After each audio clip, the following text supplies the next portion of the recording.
Los dones espirituales dejaron de manifestarse como creen los cesacionistas. Veamos qué tiene que decir al respecto uno de los teólogos más respetados del Nuevo Testamento, Craig Keener. In the New Testament, there's no expectation that these things will cease.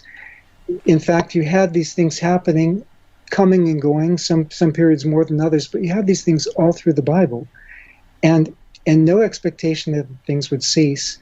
The passage that was sometimes used for saying these things would cease, especially, was 1 Corinthians 13, but actually what it says is that prophecy and tongues and knowledge, which most cessationists claim still happens, knowledge, but that these will, how else can they teach? Prophecy, tongues, knowledge, which would include teaching, that these things will pass away when we see him face to face. Now, that hasn't happened yet. When they try to say that that's the Bible, almost all biblical scholars say that's not what that's talking about.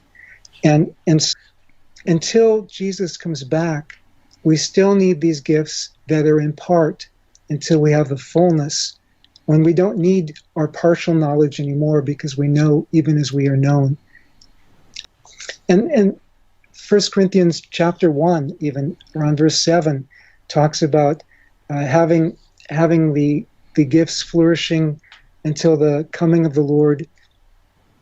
In Revelation, you still see miracles happening, signs and wonders happening. In James chapter 5, it talks about praying for the sick. In terms of the gifts of the Spirit, we're one body, and we need the gifts to build up the body.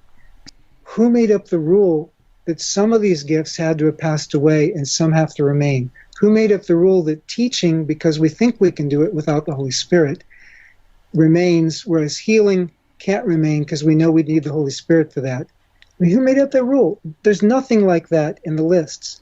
Well, they say, well, the reason we have to have those things cease is because certain things, like prophecy, would require us to have post-biblical doctrine. Well, what about the gift of teaching? I mean, does that require post-biblical doctrine? Prophecy was going on all through the period in which the New Testament was being written.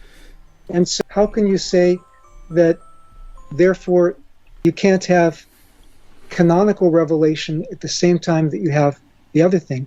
You want to talk about a post-biblical doctrine, about something that actually isn't mentioned in the Bible, but is now widely taught?